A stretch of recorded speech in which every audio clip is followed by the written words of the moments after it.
Halo semuanya, selamat datang di channel Fitra Eri, Jimny JB74. Dan di video kali ini saya akan memberitahukan modifikasi apa lagi di tahap ketiga yang sudah saya lakukan.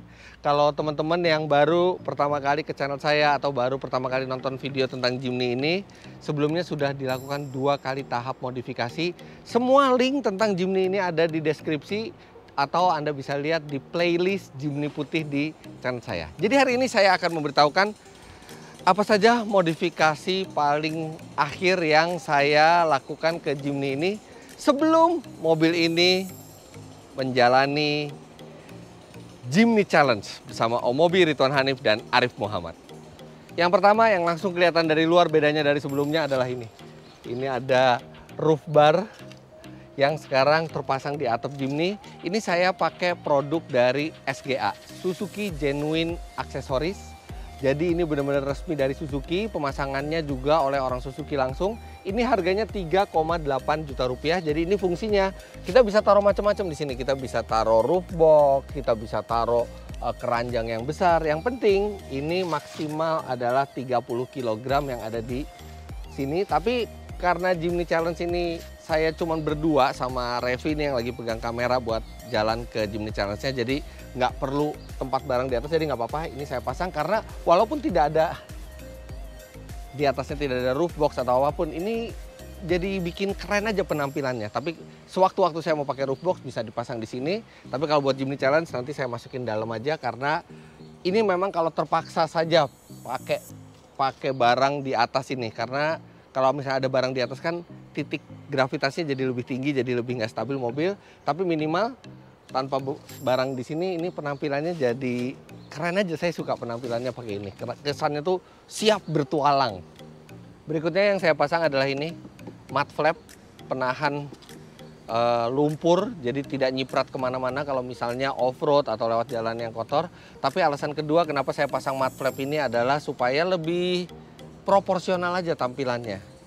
Dan ini mud flapnya ini saya juga pakai dari SGA, Suzuki Genuine Accessories.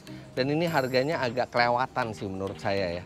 Mud flap yang benar-benar cuma dari plastik biasa seperti ini, emang agak kaku sih bahannya. Depan, belakang, harganya 2,1 juta rupiah. Tapi ya minimal nggak gampang kotor deh bagian sininya. Terus habis itu mobil juga jadi terlihat lebih proporsional sedikit, memperhalus sedikit penampilan mobil. Nah, ini salah satu yang paling besar modifikasi di tahap ketiga ini adalah audionya. Jadi bukan sebatas subwoofer di belakang ini aja, tapi juga dari head unit, powernya, prosesornya, tweeternya, kemudian speaker depan yang mid range-nya itu semua diganti. Tapi saya minta bahwa penggantian ini tidak merusak estetika mobil. Saya nggak mau kelihatan seperti mobil yang wah audionya menonjol di mana-mana. Saya pengen tampilannya tuh tetap simple, tapi suaranya enak. Dan ini semua dikerjakan oleh Kopuji dari Music Art di daerah MGK, Mall Glodok Kemayoran. Kopuji itu yang membantu saya instalasi audio di Datsun Gobion, kemudian di BMW, itu juga dia yang ngerjain, dan sekarang dia ngerjain di Jimny ini. Lihat, ini panel belakang, ini diganti. Jadi bukan panel belakang aslinya Jimny, jadi panel belakang aslinya Jimny masih utuh. Karena di sini dimasukin subwoofer Rockford Punch di sini. Ini bassnya jadi kuat, kemudian juga ada power dari Helix, kemudian ada prosesor dari Helix, kemudian speaker di depan dan tweeter itu dari German Maestro, serta satu yang paling saya suka adalah head unitnya. Kita lihat. Oke, jadi head up unitnya ini menggunakan Pioneer. Dan bukan sembarang Pioneer, karena ini adalah Pioneer, saya lupa hurufnya, nanti saya berikan speknya semua. Tapi yang angkanya itu 5350, dan dia ini sudah memiliki koneksi Apple CarPlay. Jadi saya tinggal hubungkan handphone Apple saya ke sini, dan dalam sekejap, wah, dia langsung Apple CarPlay. Tuh dia, nah ini dia Apple CarPlay-nya, Anda bisa lihat. Jadi udah bisa nelpon langsung, udah bisa Google Maps, kemudian bisa Waze, nanti navigasi. Ini kan diperlukan kalau kita mau jalan jauh, navigasi udah keluar di sini, dan memilih musik juga langsung gampang. Akhirnya ini bisa ke Apple CarPlay, dan dipadu dengan powernya taruh di bawah bangku, kemudian prosesornya taruh di bawah bangku, dan speaker yang sudah di-upgrade ini termasuk tweeternya ini rapi sekali. Kopuji bikinnya di sini. Jadi pilar A standarnya itu juga diganti. Jadi pilar A standarnya itu tidak rusak, diganti di sini. Tapi nanti mau dibikin yang lebih bagus lagi dengan ada chrome, cuman belum sempat sebelum challenge ini, jadi masih seperti ini. Tapi ini suaranya head unit ini dengan seluruh instalasi itu luar biasa. Ini bukan karena saya punya sendiri ya, tapi saya udah bawa ke Om Mobi juga, Arif Muhammad juga, dan teman-teman saya dengar suaranya tuh bassnya bulat, detailnya itu juga bagus, dan langsung kerasa mahal banget rasa audionya. Serta itu bukan hanya karena alat-alatnya, tapi karena Kopuji itu mungkin kupingnya lumayan emas dia ya. Jadi dia yang menyetel semua itu, sehingga begitu saya dengar, langsung enak banget. Dentuman bassnya itu pas, tweeternya itu pas, kemudian mid range-nya itu pas, dan dia juga nanya saya duduk di mana. Saya bilang duduk ya pasti di sini di setir. Oke, kalau Om Fitra mau menikmati dari kiri, nanti saya ubah lagi time delay-nya. Jadi time delay-nya supaya suara tuh indah, dan suara tuh kerasa tuh datang dari depan. Front staging-nya bagus banget. Ini audio terbagus yang pernah saya pasang di mobil saya, dan harganya sebenarnya masih reasonable. Jadi harga semua ini, head unit, speaker, termasuk pemasangan, tweeter, semua sampai subwoofer sampai belakang, dengan tidak mengganggu estetika standar itu sekitar 25 juta rupiah. Jadi nggak sampai ratusan juta, bahkan nggak sampai di atas 30 juta rupiah, tapi ini udah rasanya audionya tuh kayak audio mobil premium. Nah, ini yang saya paling suka dari modifikasi yang tahap ketiga ini adalah audionya. Ya, yang lain juga suka, tapi ini yang paling banyak lah pengerjaannya. Dan saya puas sekali dengan hasilnya. Ada Apple CarPlay dan suaranya indah. Nah, satu lagi, untuk menyambungkan Apple CarPlay ini kan sebenarnya dia dihubungkan via USB slot itu ke audionya. Audionya itu ada USB jack juga, tapi saya minta ke Kopuji supaya audio USB jacknya itu dimasukin ke sini, ke USB slot standar dari mobil. Jadi benar-benar seperti OEM semuanya, seperti standar pabrik, tidak ini sama sekali, tidak menambah USB slot di tempat lain yang bukan standar. Mengatur volume lagu dan mengganti track juga tetap bisa dilakukan lewat steering wheel buttonnya, jadi ini tetap terkoneksi ke head unitnya. Sebenarnya saya mau mendengarkan suara musiknya ke Anda, tapi pasti kena copyright. Nah oke, bisa deh kita pakai no copyright music nih dari YouTube. Jadi ini dari YouTube-nya, sekarang kita dengerin aja.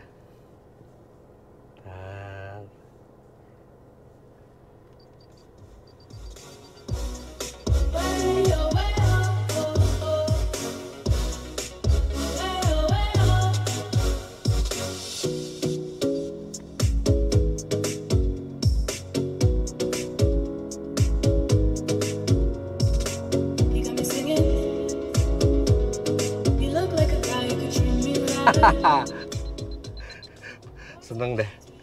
Nggak tahu ya mikrofonnya bisa nangkep itu apa enggak, tapi yang kedengeran di sini itu bagus banget. Coba tanya Revi, bagus nggak Rev? Terlalu bagus. Terlalu bagus buat Jimny ya. Puas sama ini audionya. Nah yang berikutnya adalah kursinya. Tadinya untuk challenge saya tuh berencana pakai Recaro. Cuman Recaro yang saya mau itu susah banget nyarinya, bahkan akhirnya baru dapat beberapa hari sebelum mulai challenge, dan kita nggak sempet buat bikin bracketnya. Nah tapi itu yang ngurusin semua interior dan jok ini adalah Vertu Concept, Koedi dari Vertu Concept. Terus beliau bilang, Om gimana kalau misalnya kita belum pakai Recaro tapi kursi standarnya saya bikinin jadi lebih nyaman. Lebih nyaman gimana?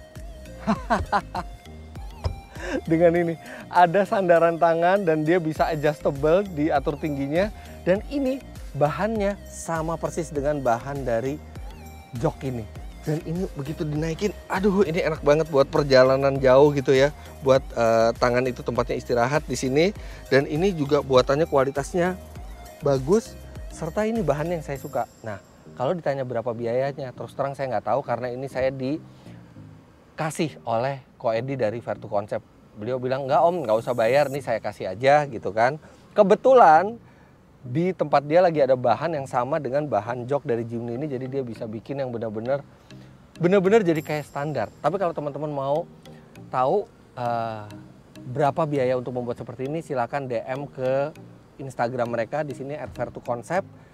Dan Vertuconcept bukan hanya bisa bikin sandaran tangan, tapi segala sesuatu yang menyangkut interior, modifikasi maupun perbaikan interior itu adalah tempat yang saya sangat rekomendasi, Vertuconcept ini. Dan sumbangsih mereka di Jimny ini ada dalam bentuk armrest dan nanti jok Recaro-nya yang akan kita pasang setelah challenge. Hal berikutnya yang saya pasang adalah dashcam. Yes, saya pasang dashcam di depan satu dan di belakang satu. Dan ini merekam secara berbarengan. Dashcam ini saya pilih yang terbaik, yaitu yang bermerek Blackfu. Sebelumnya saya sudah pernah pakai di Miata dan sangat puas. Ini fiturnya banyak sekali, jadi kalau misalnya kita mobil tiba-tiba kecelakaan, dia langsung menyimpan rekaman itu tidak dihilangkan lagi, jadi tidak terhapus, kita bisa melihat rekamannya sampai kapanpun. Kemudian kalau misalnya kita ada satu kejadian yang pengen kita rekam, kita tinggal pencet satu tombol di sini. Nah, dia juga akan menyimpan file itu secara permanen, tidak akan terhapus. Kalau file-file yang lain dia akan di rolling terus, jadi kalau udah penuh nanti dihapus, diganti yang baru. Dan ini merekamnya bisa berapa jam itu tergantung memory card. Kalau saya pakai 64 GB ngerekam depan belakang itu mungkin bisa 4 jam atau 5 jam terakhir perjalanan tuh direkam oleh ini. Serta kualitas gambarnya dong. Kualitas gambarnya bisa 4K. Dan saya nggak pakai 4K-nya karena overkill gitu. Pakai 4K jadi saya cuma pakai yang 1080 tapi hasilnya seperti ini. Anda bisa lihat hasilnya bening banget. Bahkan ini nanti untuk challenge juga bisa dipakai misalnya kita mau off-road atau perjalanan apa, kita bisa rekam pakai ini ke depan, ke belakang. Merekam suaranya juga bagus. Serta kalau pada saat mobil ini parkir dia tetap aktif. Dia mendeteksi kalau ada gerakan yang dia deteksi langsung direkam sama dia. Jadi kalau ada maling atau gerak-gerik mencurigakan di sekitar mobil, dia langsung rekam. Perjalanan Jimny Challenge ini akan ke daerah-daerah pedalaman juga. Jadi kemungkinan ada tempat yang kita tidak ada sinyal handphone atau sinyal internet, makanya saya pasang ini. Pasang radio komunikasi dari iCom. Ini saya taruh di laci supaya nggak mengganggu penampilan secara keseluruhan. Dan untuk ngomongnya saya taruh di sini jadi. Kijang 1, Kijang 2, Kijang 1, Kijang 2 gitu kan. Nah, jadi saya bisa komunikasi dengan mobil lain, dengan tim rescue, dengan panitia challenge, semua dari radio ini secara mudah. Ini saya pasangnya itu di Om Handito. Jadi Om Handito ini off-roader senior dan beliau juga menyuplai alat-alat keperluan off-road, salah satunya radio komunikasi seperti ini. Dan nanti beliau juga ikut sama kita, jadi mereka akan membimbing kita cara memakai ini untuk berkomunikasi. Ini harganya sama pemasangan itu sekitar 4,2 juta rupiah dan antenanya di belakang sini. Nah, ini dia antenanya. Saya pilih yang nggak terlalu tinggi antenanya biar nggak pengaruh estetika terlalu banyak, tapi tempatnya yang saya tempatkan tinggi. Ini nggak ngebor ya, ini cuma dijepit di pintu, jadi tidak ngebor sama sekali. Nah, ini udah jadi. Mobil ini jadi sekarang bisa berkomunikasi walaupun tanpa sinyal GPS atau sinyal GSM, internet sama sekali. Karena dia sudah ada radio komunikasi FM. Last but not least adalah bukan modifikasi, tapi saya menambahkan satu perangkat, yaitu ini, fire extinguisher atau pemadam kebakaran. Ini adalah produk dari H3R Performance dan ini sudah disiapkan khusus untuk kebakaran otomotif. Jadi kebakaran otomotif itu utamanya disebabkan oleh bahan bakar, pelumas atau plastik, dan karet ini sudah bisa memadamkan secara efektif. Bahkan waktu saya perlihatkan ke Om Dito bilang, wah ini bagus sekali pemadamnya, dan pemadamnya itu saya letakkan di sini, jadi gampang mengaksesnya dan aman. Serta ini harganya ada dua jenis ya, dia ada yang kecil dan ada yang besar. Ini yang besar saya pakai, ini harganya 3,5 juta rupiah. Kalau yang kecil itu harganya di 2,5 juta rupiah. Dan Anda bisa membelinya di Gearhead Monkey Garage dengan Om Iman. Ada di sini Instagramnya kalau misalnya teman-teman mau pesan juga. Karena menurut saya walaupun mobil kita baru, apalagi lama ya, yang namanya pemadam kebakaran di mobil itu perlu. Kita nggak tahu kapan terjadinya kebakaran, Dan dengan adanya fire extinguisher ini minimal kita bisa menghindari kerugian sampai ratusan juta rupiah atau miliaran rupiah. Karena ini bisa mencegah mobil terbakar jika kita aplikasikan di saat yang tepat. Maksudnya belum terlalu besar apinya, kita langsung padamkan dengan ini. Yang jelas buat teman-teman yang mau pakai pemadam, pastikan pemadamnya itu memang automotive grade. Memang disiapkan untuk kebakaran di otomotif. Nah itu semua modifikasi yang saya lakukan di tahap 3 dan sekarang mobil ini jadi lebih siap lagi untuk challenge. Ayah saya juga sudah melihat semua modifikasi tersebut. Hal yang paling dia suka adalah audionya karena beliau juga penyuka audio dan beliau juga yang minta ke saya untuk audio mobil ini dibagusin. Dia puas sekali. Yang dia paling tidak suka dari semua modifikasi itu adalah radio komunikasi karena ini menuhin laci, terus buat apa radio komunikasi ya? Kalau di Jakarta kita nggak perlu, tapi karena untuk challenge, jadi untuk sementara dipasang dulu untuk radio komunikasinya ini. Dan rasanya ini mobil jadi makin ganteng, jadi makin berdaya guna, dan makin praktis di dalam, makin nyaman juga. Sekarang saatnya untuk challenge melawan Omobi, Ridwan Hanif, dan Arif Muhammad. Apalagi pemenang challenge itu akan diberikan hadiah 1 miliar rupiah oleh Mas Gilang, Juragan 99 Crazy Rich Malang yang akan menunggu kami di Kota Malang untuk melepas challenge Jimny, 4 Jimny, saya, Omobi, Ridwan, dan Arif Muhammad. Nah, untuk teman-teman yang mau mengikuti challenge tersebut bisa subscribe ke YouTube Arif Muhammad, Motomobi, dan Ridwan Hanif. Jadi begitu saja video ini. Besok, pada saat Anda menonton video ini, mungkin saya sudah berada di perjalanan Jimny Challenge. Yang jelas, sehari setelah syuting, saya akan berangkat Jimny Challenge. Dan teman-teman bisa ikuti keseruannya di Instagram saya, @fitra.eri. Jangan lupa juga subscribe ke channel Fitra Eri jika Anda belum. Dan komentar di video di bawah, serta klik like bila Anda menyukai video ini. Terima kasih banyak Anda sudah menyaksikan. Sampai jumpa di video selanjutnya. Bye-bye. Let's go to Jimny Challenge.